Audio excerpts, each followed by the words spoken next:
So we just finished our warm-up for our leg workout today, so we're not exactly sure where we're going with this leg workout. When we're working with clients one-on-one, we really tailor the workouts to how their bodies are breaking down and to basically what they brought to the gym with them today. So we're moving on to squats. These guys are getting ready. Lying leg curls are complete. Exercise number 2 in our leg workout today. We're going to be going through a whole variation of squats based on these guys' body types. So pay close attention, learn something. All right, guys, so here's what we're doing. Getting comfortable at the extreme of the range and getting strong at the extreme of the range is the number one thing I teach everybody, right? So what I want you to do is this is obviously the extreme of the range at the bottom of the squat. Try to get some thoracic extensions so you're relatively upright. The ideal position here is torso position matches tibia position, or angle anyways. So if you're here, chances are my torso position is not going to match my tibia angle. So I'm trying to get this, for any of you guys that train clients, try to get this to match this. So chest up. So lengthen your foot, Brandon, keep that foot lengthened on the floor. Feel the entire floor with the entire foot. Yeah, so what we're trying to do here is flatten out your foot. So if I have an arch, I'm going to try to do that. And then I want to try to create as much tension. Keep the weight evenly distributed. Right, we're going to shift them back.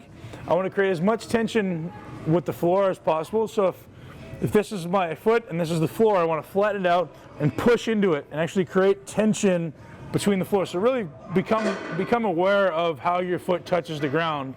So now I want everybody to shift to the outside of their feet a little bit. There you go. Now I want you to shift back onto your heels a little bit and just feel it. Now let's shift back onto the front of your balls a little bit. Load the outside of your feet, roll back just a little bit. So I'm not on my toes, I'm on my heels. So I'm here all day, right? We'll sit there all day. Get comfortable there. How are you able to use a weight if you can't even do it with your body weight? You're wasting your time putting weight on it, right? Let's get strong body weight before we add any type of resistance. Why did everybody stand up?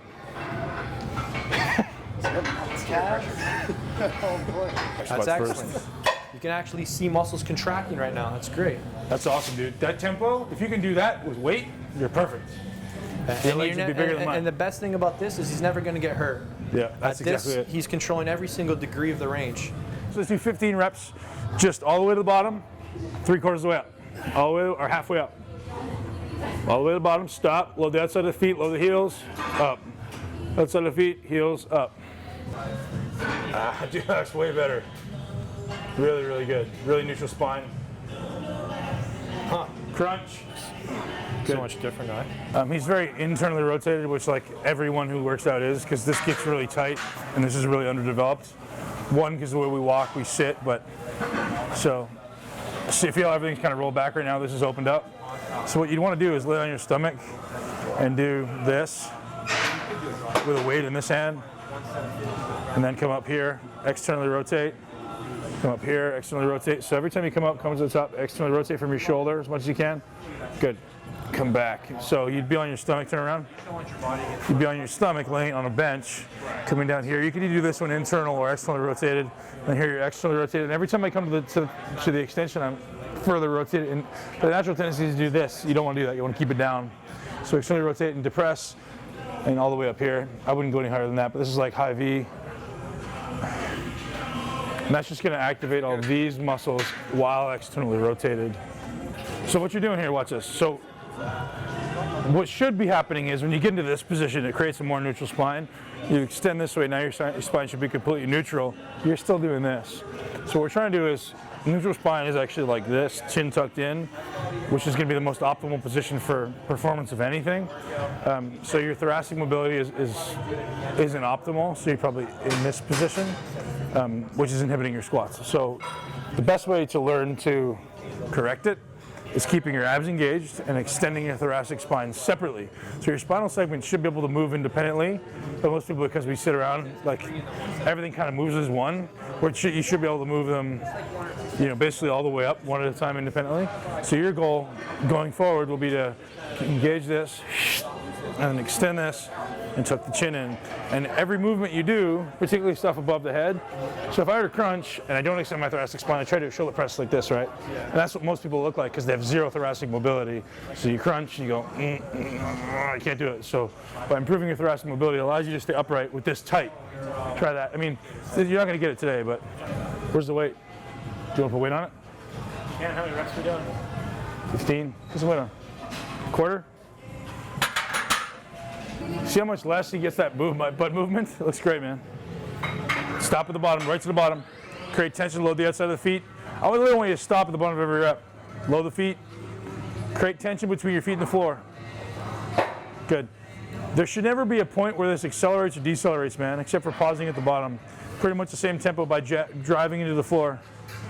You're not driving into the floor. Right side, right side, right side. Load the outside. Push the ground away. Don't stand up. You got to load those heels, man. Stop at the bottom. Don't move. Don't move till I tell you. Load the outside of your feet. Load your heels a little bit more. Now generate tension with the floor and get down. Down. Go again. Come on. Stop at the bottom. Stop at the bottom. Load the outside of your feet. Load the heels. Generate tension with the floor. Go. Good. Do it again. Don't load the heels. Don't load quite as far back on the heels. Stop. Outside. Heel. Go. Good. 2 more.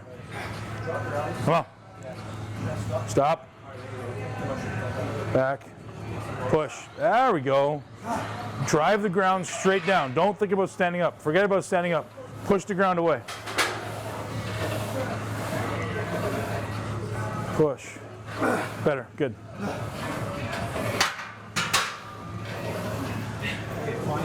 Squat jumps. The idea with squat jumps is that's going to be output based. This is input based. So the idea is something I've been looking into a lot lately is the idea of the nervous system has the ability to create an output based type of training and input based type of training, which basically means input is about your body having to receive information about proprioceptive abilities, and it's where it is in time and space. So landing on a jump or a squat or playing any type of sport is input based, and there's really there seems to be, or the more I'm reading about it lately, is there seems to be a really high correlation with injury and the lack of input. So we're trying to prevent long-term injury by doing stuff like this, as well as it's obviously explosive and excitatory to the nervous system. No, what are you bouncing for, man? Come on. Stop. Load the outside of the feet. Load the outside. There we go. Load the heel. Even weight distribution of the feet. That looks awesome, dude. Don't fall into the bottom of the rep. I want you to push the ground to resist the negative too. Down. You're only coming halfway up. It was you, wasn't it? Was it you? Yeah. You told him to stop. Must have been. Because he would. I mean, it wasn't me. There's nobody else around here he's going to listen to, so. Go. Great. Right. Squat jumps. Let's do some leg presses. Leg press? Leg press? Sounds good. All right, so after so much intensive cueing on the squats, we're going to take our team here onto leg presses. We've got 2 different leg presses going, and what we're going to emphasize here, the teaching point is active range of motion. So what active range of motion is, and the reason we're going to teach it on a leg press is because it's the most overlooked aspect of the leg press. Everyone you see doing a leg press, their butt always rolls up. What active range is literally just this. How far I can control with my muscles actively doing the range. So that's as far as I can go up. So if I get into a leg press and I end up bringing my knee closer to my chest, something is happening where it's not supposed to be. It's happening at my lower back. I'm not trying to work my lower back. I'm trying to work my quads and my glutes. So that's as far as I can go with these muscles actively controlling that range. So why would I go anywhere further than that unless I'm trying to work my lower back or I'm trying to hurt my lower back? For someone trying to maintain tension on your working muscles, you maintain an active range. And now that goes against what everyone says about training, but the logic is if you're trying to use these muscles, taking tension away from those muscles is not going to be productive. So keep it on the active range. There may be a time and a place to go outside of your active range, but not with a substantial load. So let's see what that looks like, because you guys probably want to know how to do this for leg press. So what you'll probably find at home, guys, is you don't have a lot of active available range on this specific exercise. So we do it without any load. So let's put your feet up. And now without doing any pressing, show us your active available range. That's it. So without dumping it onto the lower back. Okay, now press up. So come back. That's his active available range. So during the loaded set, he doesn't want to go any further. So he wants to get a mental cue of this end point. That's his end point to keep him safe, to keep the tension here and not unloading to the lower back. Simple as that, guys. Like I said, a lot of you might not have a lot of available range, and it's a good thing because it's going to keep you safe, right? You don't want to dump it into the lower back. Let's get to it. So let's do an active available range of motion test before we start adding any load to the plate, to the machine. You really got to focus on keeping your butt down. Right now, pull your butt down. Good, I need to see some hamstring firing. Yep. Don't let it roll.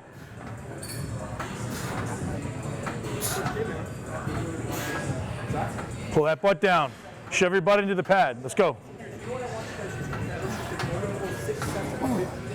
Pull your butt right, shove your butt right there on every rep. Good, go. Push into it now. Push into here and there. Push here. There you go. Now you're not done yet. I can't do it that way. Why not? Why not? Cramp and die. Did you say you wanted to compete? I want carbs. You want to lose? Oh my goodness. That's why people don't like me, because I say shit like that. I just do it for fun, so. Yeah, man. Dude, my favorite saying is, in the gym, I'm here to make you better. I'm not here to be your friend. Outside the gym, we can be buddies. He set this as a pillar. The only thing changes the slight hip and knee angle. That's it. And he's going to town here. Good. He's using a medium stance. We're changing foot position from set to set. This is set 2, medium stance. Good. No pause. Right back down. Good. Let's go. 10 more. Good. 10. Now we start working.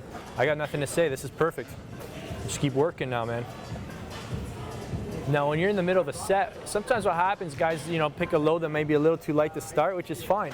What you do is you contract harder. You're in control of how much fatigue you create. So I want you to squeeze those muscles hard, like you're on stage. Come on, squeeze them hard. The judges are staring. You're deciding between first and second, man. This is it. Contract hard. Good. Don't give up. Good. Squeeze hard, man. Squeeze hard. Weight is light. We squeeze twice as hard, right? Let's go. Come on. Lower back. There you go. Squeeze. Don't lose that tension on extension. Squeeze hard and go. Squeeze harder, go. Pose and squeeze. There you go. Squeeze. 10, 9. Come on. 8. Move. Squeeze. Don't you go faster. You control it. 5 to go. Let's go. 4. Yep. 3 more. No problem. Let's go. 2 more. 1 more. Go get it.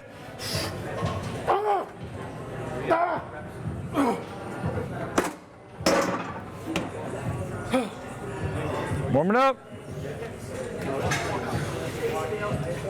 That's it, man. Don't you stop. Put your head somewhere else. Let's go. 5 more. Don't you stop.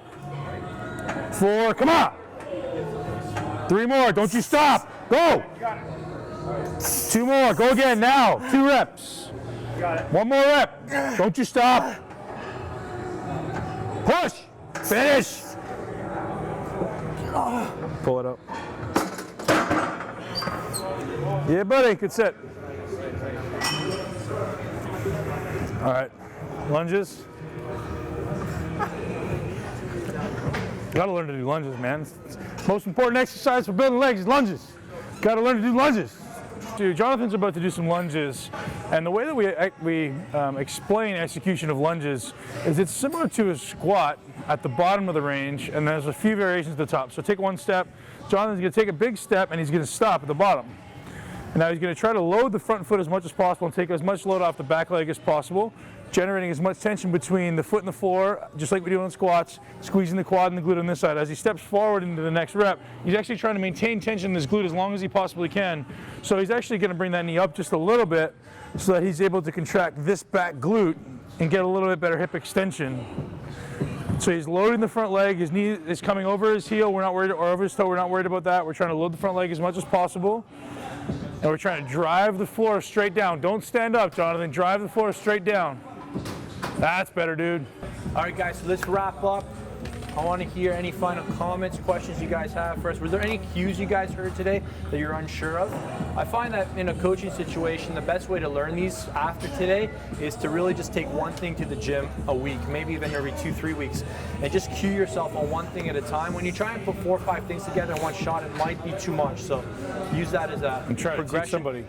Use that as a progression to, in a real life situation, probably only give you 1 cue a week until you get that. But today we've got limited time, so we want to give as much as possible. Between all you guys, 10 things you guys learned from that leg workout. Number 1. I learned that Vince has absolutely no ability to coordinate his clothes. Hey, am I from Florida? That's 1. Am I from Tampa? Who's next? Number 2. Shoulder rotation during squats. Shoulder internal rotation. Yeah, I love doing squats, and for me to not be able to do squats because of my shoulder, so it's definitely something I gotta work on. Now, what actually happens if you start doing this starts coming out. You don't want that either. So it's this, and then this should be the optimal position. So not your head, it's your abs are engaged, and your thoracic spine is extended. Right. Same thing we were talking about. Yeah, anybody can get that if they go like this, right? The benefit of contracting with the leg curl when we were doing the seated leg curl, how that helped benefit me just to actually activate my hamstrings throughout the rest of the workout. It was unbelievable. Excellent. So I'd carry over into the quad stuff too. Great. Just overall positioning of the hips during any hamstring and quad movement. Keeping the pressure going down towards the floor as opposed to just standing up and moving the weight. Definitely felt the difference that made in my workouts. I learned there's a major difference between like squatting for weight versus squatting for tension. I learned from Vince that when you squat, you actually gotta think about spreading your cheeks apart, and it gives you more stability. You can actually do more weight. Yeah, so that it was awesome. Like I was doing it completely wrong, and he told me to literally push my butt into his hands and then squat, and it helped. It worked. Vince is like that sometimes. It's not Italian, right? It's all right. Right. I haven't seen one of you guys give like a really good contraction yet. I know you're still warming up, but I want to see someone give it I want to see effort. As far as warm-ups go, how many sets? Basically what we're doing is I'm watching their perceived exertion. So I haven't seen anybody maximally contract their muscle yet. And what we're going for here is 100% maximum perceived exertion contraction.